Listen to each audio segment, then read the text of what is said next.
ಗೋಷ್ಠಿಗೆ ಆಗಮಿಸಿದ ಎಲ್ಲ ಮಾಧ್ಯಮ ಮಿತ್ರರಿಗೆ ಸ್ವಾಗತ ಬಯಸುತ್ತಾ ಇವತ್ತಿನ ಪತ್ರಿಕಾಗೋಷ್ಠಿಗೆ ನಮ್ಮ ಹೋರಾಟಗಾರರಂತ ಎಚ್.ಎಫ್. ಇಬ್ರಾಹಿಂಪುರ್ ಅವರು, ಸುಜಾತ ಸಣದಿ ಅವರು ಮತ್ತೆ ಹನುಮಂತಪ್ಪ ಕೋಜ್ಗೇರಿ ಅವರು, ನಾನು ಸಿದ್ದನಾಥ್. ಇವತ್ತು ಪತ್ರಿಕಾಗೋಷ್ಠಿ ಕರೆಯಲಿಕ್ಕೆ ಕಾರಣ, ರಾಜ್ಯದಲ್ಲಿ ಈಗಾಗಲೇ ಮುಖ್ಯಮಂತ್ರಿ ಬದಲಾವಣೆಯಾಗಿ ಹೊಸ ಸರ್ಕಾರ ರಚನೆ ಆಗ್ತಾ ಇದೆ. ಈ ಸರ್ಕಾರ ಅಧಿಕಾರಕ್ಕೆ ಬರೋಕ್ಕೆ ಕಾರಣ, ಇಡೀ ರಾಜ್ಯದ ಅಹಿಂದ ವರ್ಗ ಶೇಕಡ 78ರಿಂದ 80% ಕಾಂಗ್ರೆಸ್ಗೆ ವೋಟನ್ನು ಹಾಕಿದೆ. ಅಥವಾ ಹಿಂದುಳಿದ ವರ್ಗದ ಮುಖ್ಯಮಂತ್ರಿ ಆಗ್ಬೇಕನ್ನಂತ ನಿಟ್ಟಿನಲ್ಲಿ ನಾವೆಲ್ಲ ಕಾಂಗ್ರೆಸ್ಗೆ ಮತವನ್ನು ಕೊಟ್ಟೇವೆ. ಬೇರೆ ಬೇರೆ ಪಾರ್ಟಿಯಲ್ಲಿ ಬೇರೆ ಬೇರೆ ವಿಚಾರಗಳಿದ್ರು ಕೂಡ ಕಾಂಗ್ರೆಸ್ಗೆ ವೋಟ್ ಕೊಟ್ಟ ಮೇಲೆ ಕಾಂಗ್ರೆಸ್ ಅಧಿಕಾರಕ್ಕೆ ಬಂತು. ಇವತ್ತು ಮುಖ್ಯಮಂತ್ರಿಯನ್ನ ಯಾವುದೇ ಕಾರಣ ಇಲ್ಲಾರ್ದ ಒಂದ್ ಕಡೆ ಬದಲಾವಣೆ ಆಗಿದೆ. ಸಚಿವ ಸಂಪುಟ ರಚನೆ ಮಾಡಬೇಕು, ಹೊಸ ಸರ್ಕಾರದಲ್ಲಿ ನಮ್ಮದೇ ಅಹಿಂದ ವರ್ಗದ ಜನರಿಗೆ ಹೆಚ್ಚು ಸ್ಥಾನಮಾನ ಕೊಡಬೇಕಂತೇಳಿ ನಾವು ಅಹಿಂದ ಸಂಘಟನೆಯಿಂದ ಒತ್ತಾಯ ಮಾಡ್ತಾ ಇದ್ದೇವೆ. ಅತಿ ಹೆಚ್ಚು ಜನಸಂಖ್ಯೆ ಇರುವಂತ 14% ಮುಸ್ಲಿಮ್ಸ್ ಇದೆ.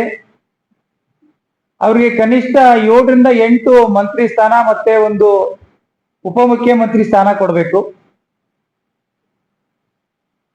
ಹಿಂದುಳಿದ ವರ್ಗದಲ್ಲಿ ದಲಿತ ಸಮುದಾಯ 1,20,00,000 ಜನಸಂಖ್ಯೆ ಇದೆ. ಅಲ್ಲಿ ಒಂದು ಉಪಮುಖ್ಯಮಂತ್ರಿ ಸ್ಥಾನ ಕನಿಷ್ಠ 10ರಿಂದ 12 ಮಂತ್ರಿ ಸ್ಥಾನವನ್ನು ಕೊಡಬೇಕು. ಕುರುಬ ಸಮಾಜ 8ರಿಂದ 9% ಇದೆ.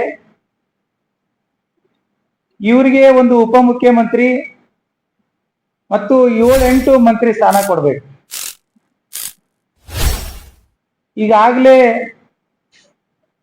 ನಾವು ಕಾಂಗ್ರೆಸ್ಸಿನ ಮುಖಂಡರಿಗೆ ಪತ್ರವನ್ನ ಬರೆದಿದ್ದೇವೆ.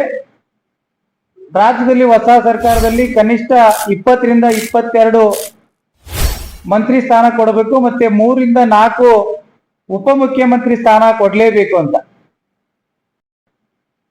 ರಾಜ್ಯದಲ್ಲಿ ಹೊಸ ಸರ್ಕಾರದಲ್ಲಿ ಕನಿಷ್ಠ 20ರಿಂದ 22 ಮಂತ್ರಿ ಸ್ಥಾನ ಕೊಡಬೇಕು, ಮತ್ತೆ 3ರಿಂದ 4 ಉಪಮುಖ್ಯಮಂತ್ರಿ ಸ್ಥಾನ ಕೊಡಲೇಬೇಕು ಅಂತ. ನಿಜಕ್ಕೂ ದಲಿತ ಮುಖ್ಯಮಂತ್ರಿ ಮಾಡಬೇಕು ಅಂತ ಒತ್ತಾಯ ಇತ್ತು. ದಲಿತ ಮುಖ್ಯಮಂತ್ರಿ ಮಾಡೋದಿಲ್ಲ, ಬೇರೆದವ್ರಿಗೆ ಮಾಡ್ತೇವೆ ಅಂತ ಬಂದಾಗ, ಹಾಗಾದ್ರೆ ನೀವು ಸಾಮಾಜಿಕ ನ್ಯಾಯ ವಿಚಾರ ಬಂದಾಗ 3-4 ಉಪಮುಖ್ಯಮಂತ್ರಿ ಸ್ಥಾನ ಕೊಡಬೇಕು, 20ರಿಂದ 22 ಮಂತ್ರಿ ಸ್ಥಾನ ಕೊಡಬೇಕಂತ ಈಗಾಗಲೇ ಒತ್ತಾಯನ ಮಾಡಿದ್ದೆ. ಹಾಗಾಗಿ ಮಾಧ್ಯಮ ಮುಖಾಂತರ ನಾವು ಸೋನಿಯಾ ಗಾಂಧಿ ಅವರಿಗೆ, ರಾಹುಲ್ ಗಾಂಧಿ ಅವರಿಗೆ, ಮಲ್ಲಿಕಾರ್ಜುನ್ ಖರ್ಗೆ ಅವರಿಗೆ ಒತ್ತಾಯ ಮಾಡ್ತೇವೆ, ಮನವಿಯನ್ನ ಮಾಡ್ಕೊಳ್ತೇವೆ. ಅವರು ಬೇರೆ ನೆಪ ಹೇಳಿ ಮಂತ್ರಿ ಸ್ಥಾನವನ್ನ ಕೊಡೋದ್ರಲ್ಲಿ ತಾರತಮ್ಯ ಮಾಡಿದ್ರೆ, ಮತ್ತೆ ಬೇರೆ ರೀತಿ ಹೋರಾಟಗಳನ್ನ ಮಾಡೋದು ಅನಿವಾರ್ಯತೆಯನ್ನ ಕಾಂಗ್ರೆಸ್ ಹೈಕಮಾಂಡು ಮಾಡಬಾರದು ಅಂತೇಳಿ ನಿಮ್ಮ ಮಾಧ್ಯಮ ಮುಖಾಂತರ ಒತ್ತಾಯ ಮಾಡ್ತೇವೆ. ಅಕಸ್ಮಾತ್ ಆಗಿ ಅವರು ಅಹಿಂದ ವರ್ಗಕ್ಕೆ ಪ್ರಾತಿನಿಧ್ಯ ಕೊಡದೇ ಇದ್ರೆ, ನಾವು ಇದೇ 7ನೇ ತಾರೀಕಿಗೆ ಬೆಂಗಳೂರಿನ ಪರಾಗ್ ಹೋಟೆಲ್ ಅಲ್ಲಿ ಅಹಿಂದ ಸಂಘಟನೆಯ 4-5 ಸಂಘಟನೆಗಳಿದಾವೆ. ಎಲ್ಲರೂ ಕೂಡ ನಿನ್ನೆ ನಾವು ಫೋನ್ ಮುಖಾಂತರ ಚರ್ಚೆ ಮಾಡಿಕೊಂಡು ಪರಾಗ್ ಹೋಟೆಲ್ ಅಲ್ಲಿ ಸಭೆ ಮಾಡಿ,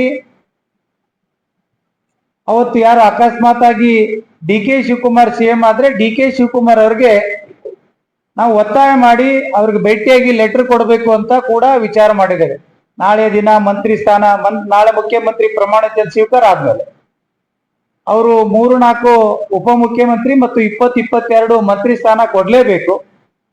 ಅಕಸ್ಮಾತ್ ಕೊಡೋದ್ರಲ್ಲಿ ತಾರತಮ್ಯ ಆದ್ರೆ ನಾವು ಮುಖ್ಯಮಂತ್ರಿಗೆ 7ನೇ ತಾರೀಕಿಗೆ ಪರಾಗ್ ಹೋಟೆಲಲ್ಲಿ ಸಭೆ ಮಾಡಿಕೊಂಡು ತದನಂತರ ಮುಖ್ಯಮಂತ್ರಿಗೆ ಹೋಗಿ ನಮ್ಮ ಹಕ್ಕೊತ್ತಾಯ ಮಾಡ್ಬೇಕಂತ ಈಗಾಗಲೇ ನಾವು ನಿರ್ಧಾರಕರು ಕೂಡ ಮಾಡಿದ್ವಿ.